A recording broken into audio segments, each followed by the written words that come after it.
Is this the best camera to take to Walt Disney World? We're about to find out.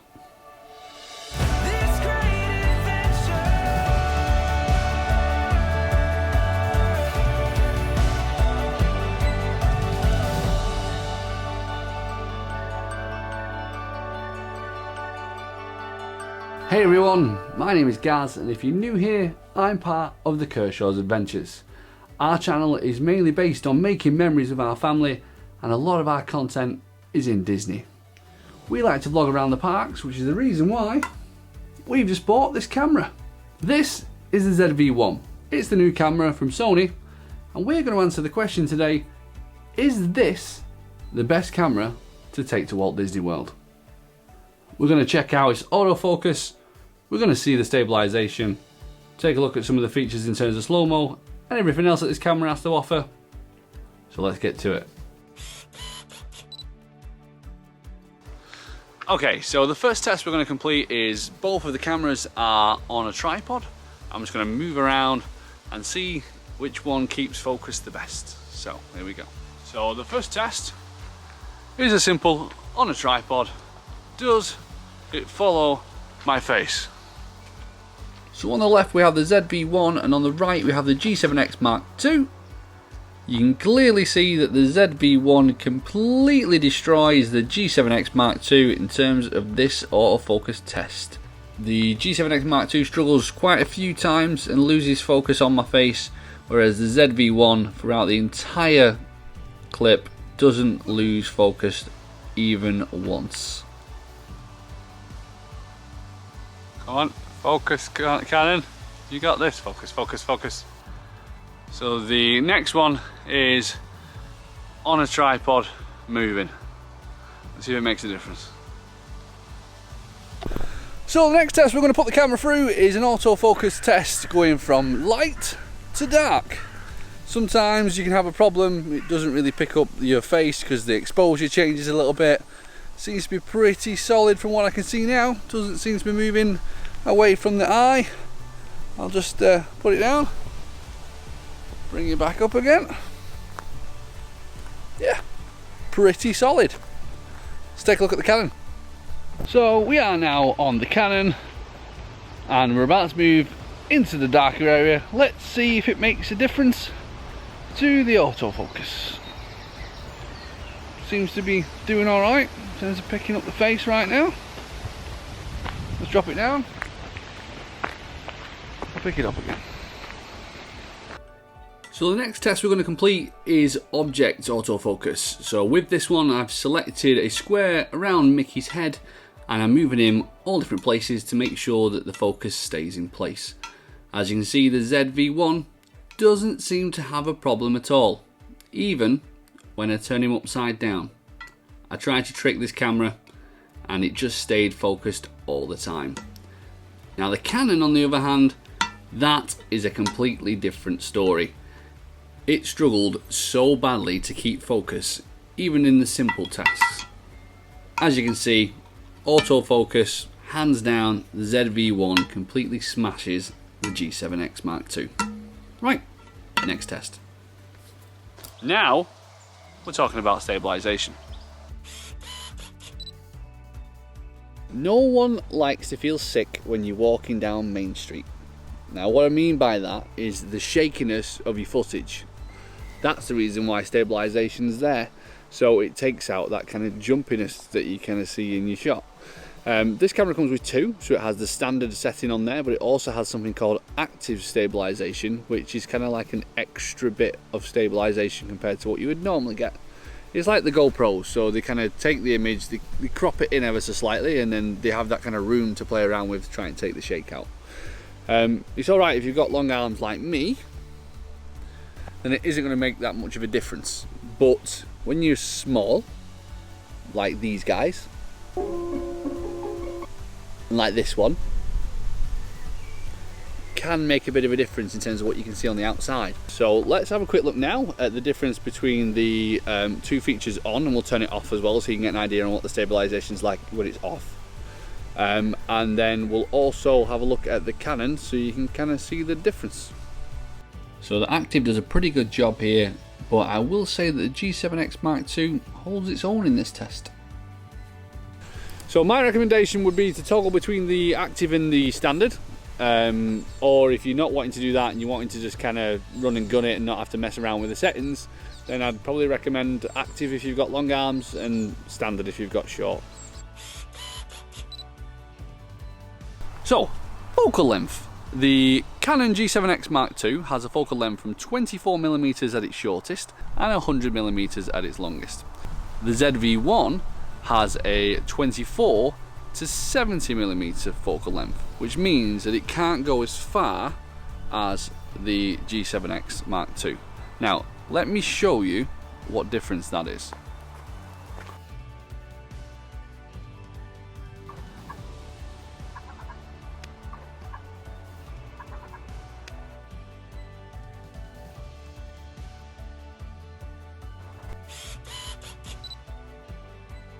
So the ZV-1 has 4K, whereas the G7X doesn't. Now, you're not necessarily going to shoot 4K for YouTube videos, although on occasion you might do, and YouTube actually pushes out 4K content over 1080, so there is a potential that you might want to start to do that. But if you want to stick to 1080p, it's good because you can take the image and actually crop it by 2 times without losing any quality. So it's a 4K image, it goes to 1080, you're basically going from a 70mm to 140. So actually, it's better than the G7X in terms of cropping in, as long as you do it in your editing software.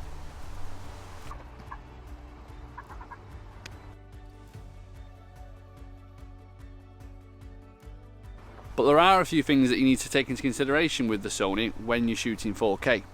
So first of all, it has a limit of 5 minutes, but that's easily turned off. All you need to do is go into the settings, and there's an option in terms of the temperature. You just turn that to high, and then all of a sudden, boom, there you go, you don't have that 5K limit anymore. You can go into your heart's content.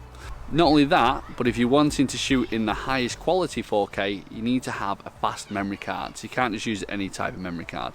There is an option to go to the lower down version of the 4K, and that can shoot on any memory card. So if you're in a pinch, you can kind of do it that way.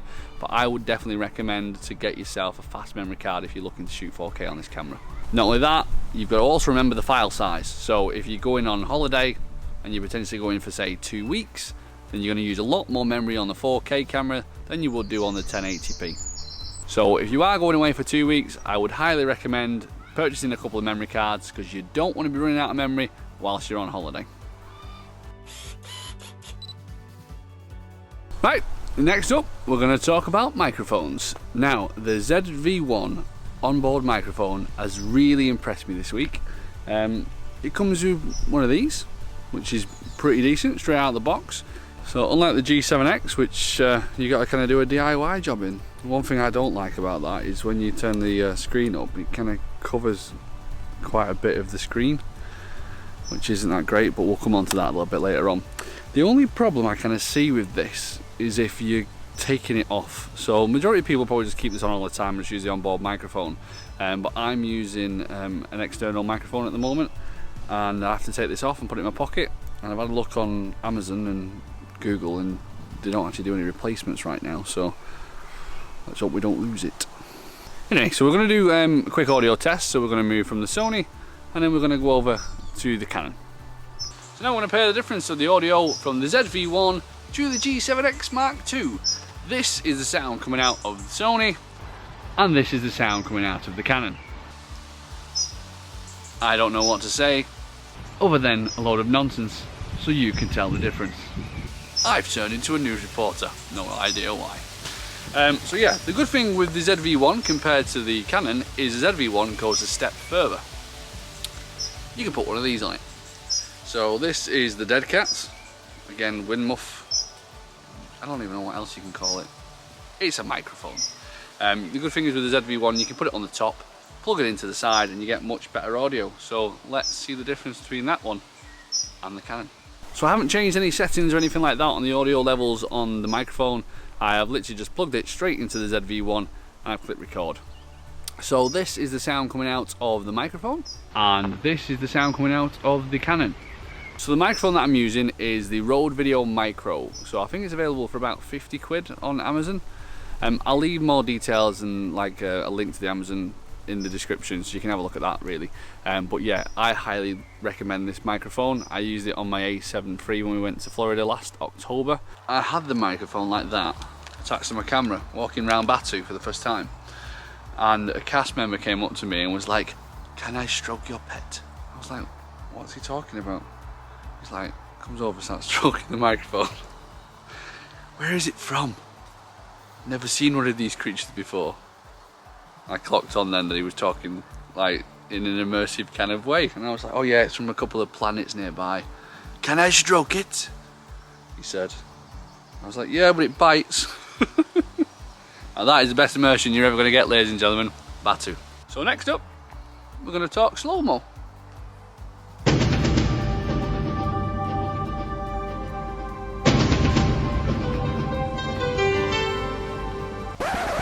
Do you like that?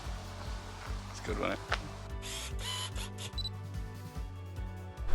The G7X Mark II can go up to 50 frames per second. So that takes your footage to about half the speed. Now if you want continuous slow-mo on this camera, you can do 120 frames per second. But it also has a feature called high frame rate, which means you can go up to 1000 frames per second. What can I shoot that's 1000 frames per second? Before I show you the 1000 frames per second, this is the Canon at 50 frames per second, and this is as slow as it can go. Whereas this is the Sony at 1000 frames per second. How awesome does that look? As you can see, the quality does drop a little bit with 1000 frames per second, but it's 1000 frames per second. If you want the quality to be good, you can do 1080p up to 120 frames per second. But for me, I want to catch Slinky Dog at 1000 frames per second. That would look awesome.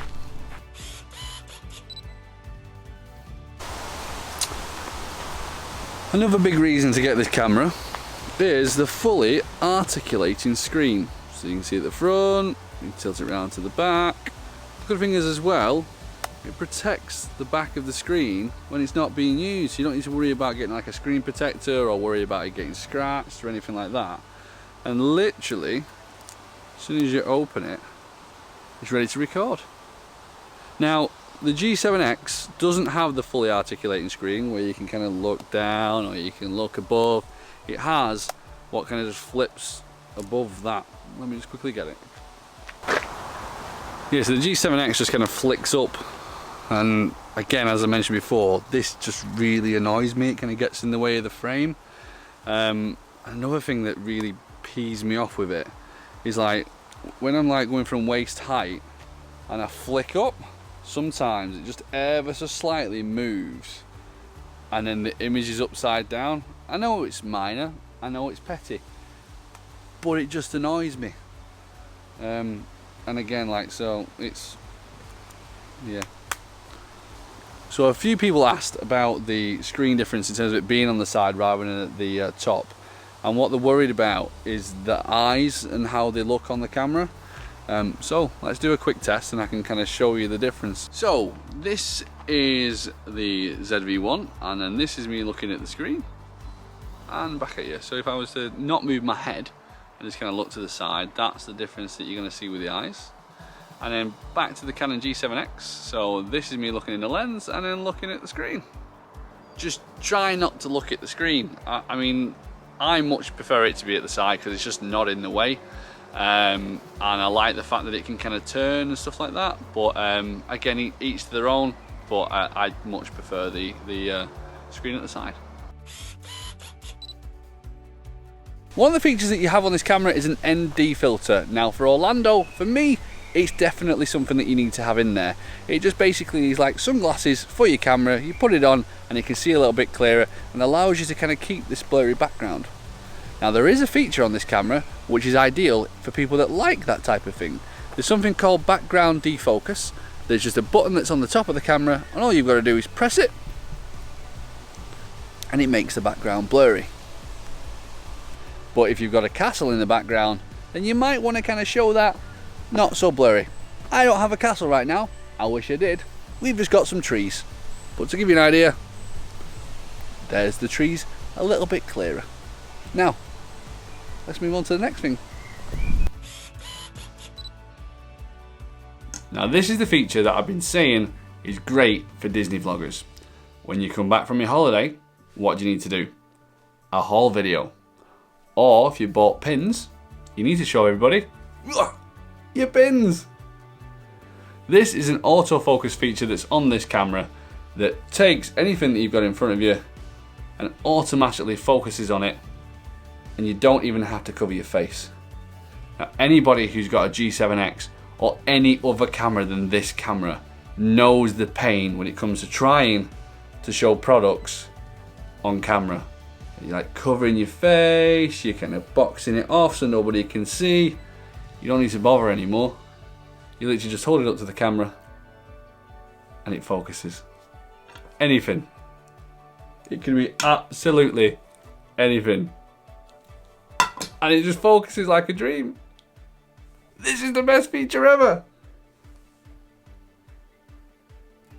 Now, I'm going to show you the G7X. I'm going to show you the difference on this because they are miles apart. Okay, so we're now on the G7X Mark II. I'm about to show you my pin. Cover my face.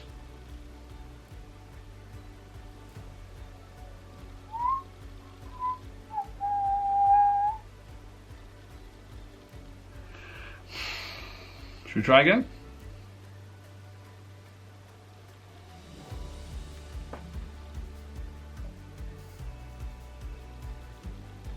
Hey, there we go. It's just night and day, people. That new camera just gets this nailed. So I think I've kept you here for long enough now, but here's another 30 seconds of all the other awesome things that this camera can do. Take a video for your Insta stories, just turn it sideways, hit the record button, export it to your phone, and it's ready to post. Want to make sure that you've definitely hit that record button. The light on the front of the camera will tell you it's recording. Like to use them skin filters in your Insta stories? Well, this camera has built-in skin softness. This camera is also great for stills. It can take up to 24 frames a second. If you download Sony's app, you can transfer photos and videos straight from your camera to your phone in a matter of seconds. So I've pretty much told you everything which is amazing about this camera, but I do have some frustrations with it. So let's go through them now. So number one is the tripod mount. I always put a plate on the bottom of my camera so I can attach it to a tripod or I can put it in my bag. Just means it ain't going anywhere. But I have to take it off if I want to change the battery or the memory card because it's not physically possible. I'll just quickly shove that back on to be able to open the door with them on. Why? It's just annoying. So this camera has a touchscreen. However, it only works part of the time. It works completely fine when you're wanting to focus in. You just literally tap on the object that you've got and it'll focus on that object. However, if you want to navigate the menus or anything like that, it just doesn't work. So why have the capability to have a touchscreen and not use it for everything that you can in the camera? Just doesn't make sense. Number three. This camera, as I mentioned before, has a skin softening feature. And it's set on automatically. I found out the hard way because 2 days ago I recorded this entire video. I had to scrap it because it was turned on. I understand it for beauty channels and stuff like that, but for me, nah. Here comes number four. Now the majority of the time on this camera you're going to have it set to a movie mode, ready to basically take any video that you need to. The problem that you have with that is it doesn't then take stills at the same time. It comes up with an error message. So you've then got to click the mode button, get into a photo setting, and then you can press that button. Whereas with the G7X, you can put it in movie mode and it'll still take pictures. So that's it guys, that's the end of this review. Other than them little frustrations, I really struggle to find flaws in this camera. If you follow me on social, you know how excited I am about this camera. And the features that are in this camera for this price is unbelievable. For anyone who doesn't know, you can pick up this camera for £699 in the UK. For me, worth every single penny.